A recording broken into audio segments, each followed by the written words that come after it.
What's going on? What's going on? Man, so Devin Haney, I guess he's back on the internet. Every once in a while they'll pop up and he'll start calling out somebody and start a stir on the internet. You know, it's part of the Eddie Hearn plan, blueprint. Put yourself out there, get people consistently talking about you. And he calls out Lomachenko. And I guess we haven't heard from Lomachenko in a while. He hasn't been doing too much. He's pretty much just been kind of quiet. He's supposed to return, I guess, during the summer, and he might be taking on, I guess they said Katana. That might be his next fight. And Haney kind of just asking, like, what's up with, I guess Lomachenko. So Lomachenko responds, and they start going kind of back and forth. And my thing is that at some point you got to stop with this whole tweeting stuff and stop just quote call outs and get your promoter to do his job. Like your promoter's job is to set up fights. The reason that you signed to Eddie Hearn was supposedly because he could get you the Lomachenko fight. You know what I mean? And he'd put you in a position, to get a lot of these fights done, which he hasn't done. So pretty much right now he's failing as a promoter. I know what a lot of people are saying. Well, like, oh, they want to fight him, they're scared of him, blah, blah, blah, blah, blah. But at the end of the day, I mean, it's not like Devin Haney's somebody that's, is physically going to destroy somebody, going to hurt somebody. He'll beat you. He's very skilled. So he'll outbox you with his, great movement, great jabs, great boxing skills. But he's going to beat you in 12-round decision, especially if you're skilled. He's not going to knock you out. You're not going to get hurt. You're just going to lose a 12-round decision. So it's not like a big thing to fight him. Like you're going to get hurt. You're going to lose all this time. Probably set your career back, 30 steps. It's not necessarily that type of situation. But people do have numbers in their heads when it pertains to fighting Devin Haney. If you quote have this great fighter, that's just what it is. You're gonna have to pay it in order to get people to fight you. You look at somebody like Gervonta Tank Davis. Santa Cruz for a long time, it was like, oh, he doesn't want to fight Gary Russell Jr. He's scared of him. Gary Russell do this, Gary Russell do that. But he had a certain number in his head when it came to a Gary Russell fight due to Gary Russell's level of skills. So I guess never fought him. Gervonta Tank Davis comes around. Gervonta Tank Davis gets himself to the point where he can even do pay-per-views. So even though Gervonta Tank Davis was a more dangerous fight than a Gary Russell, he still did that fight because the number was hit that he was willing to fight for. All these guys that didn't want to fight Errol Spence when Errol Spence was knocking everybody out. But, because everybody had a number in the head of what an Errol Spence fight was.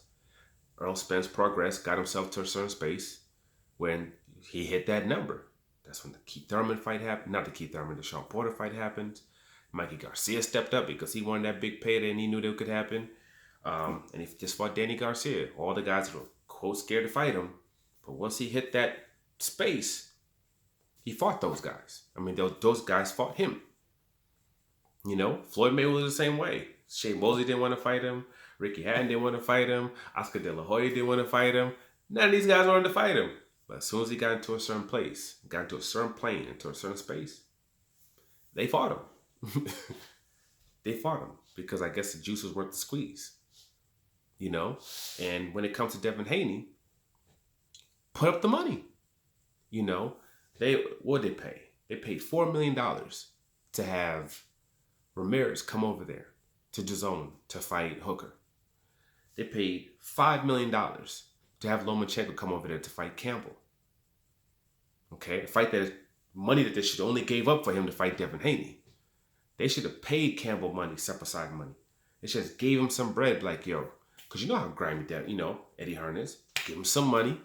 Like, you sit over here, I'm going to pay you for what you would have made from the fight. I'm going to give it to you. And Lomachenko, I got $6 million for you to come over here and fight Devin Haney. He could have did something like that. But he made zero effort, to do this type of thing. Kind of like Canelo Alvarez. Canelo Alvarez was supposed to fight Caleb Plant. Eddie Hearn trottles in there, works out a deal. No, I'll pay you more money. Paying him $20 million to come over here and fight Smith.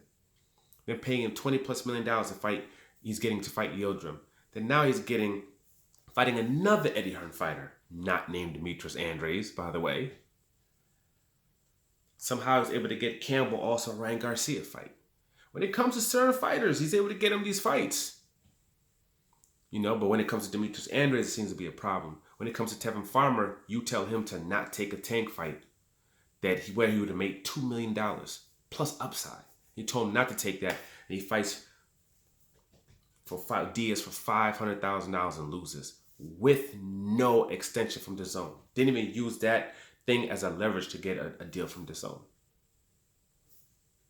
He paid $7 million to Mikey Garcia to come over there and fight Jesse Vargas.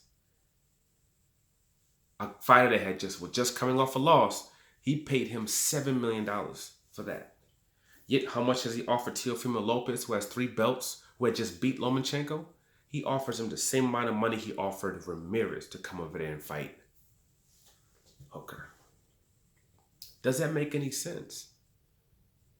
Like, what sense does that make? Honestly, what freaking sense does that make? It doesn't make any sense.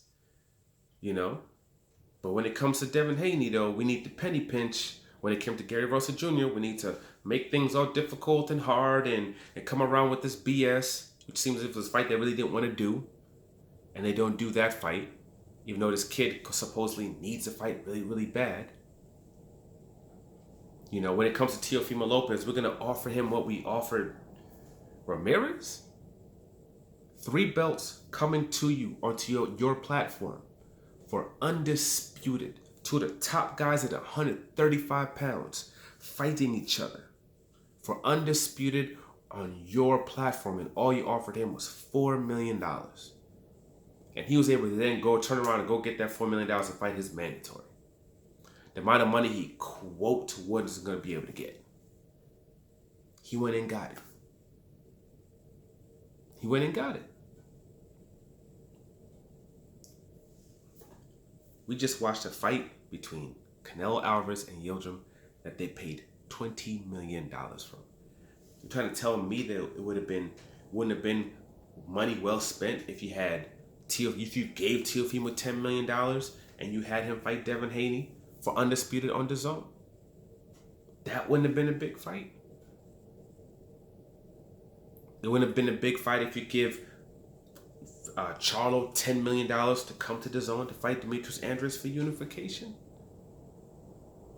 Those aren't big enough fights for that, but hey, when it comes to this other fights, though, hey, we'll pay for those fights, though. At some point, it's either this man as a promoter is not doing his job, or you understand what he's doing and you're complacent with it. It's one of the two. It's one of the two, because after the fight with Gamboa, it was, I want to thank the WBC for and I want to thank Suleiman, even though they supposedly are the ones who did the whole franchise thing and disfranchised you. But somehow you're cool and you're okay with that, which makes people then confused. And so I think makes them start to say okay, so what's going on? So at some point we have to ask the question are you being complacent with a plan that you already know is in place? Or is your promoter not doing his job and not securing you the fights he's supposed to secure you for you? The reason why you signed to him. And now there's talks that you might have lost a Linares fight. He can't set up a Linares fight? Like, are we serious here? He can't do the necessary things to lock down a fight with Linares? And then the big fight that actually would have been against your mandatory, somehow Ryan Garcia took that away from you? What's going on? What exactly is the point of being signed to this guy then? What's the point? If he can't take you, even can't get you even a mid-level fight. It's a problem. At some point, we got to stop with this whole, they're just scared, blah, blah, blah, all this. And start really looking like, yo, what's going on? What's going on with that promoter? Because it seems when it comes to these American fighters, which you're one of them, hasn't been doing a good job. fact, he's been doing a horrible job. But we'll see what happens the next couple of months. Like, subscribe, share. I'm out.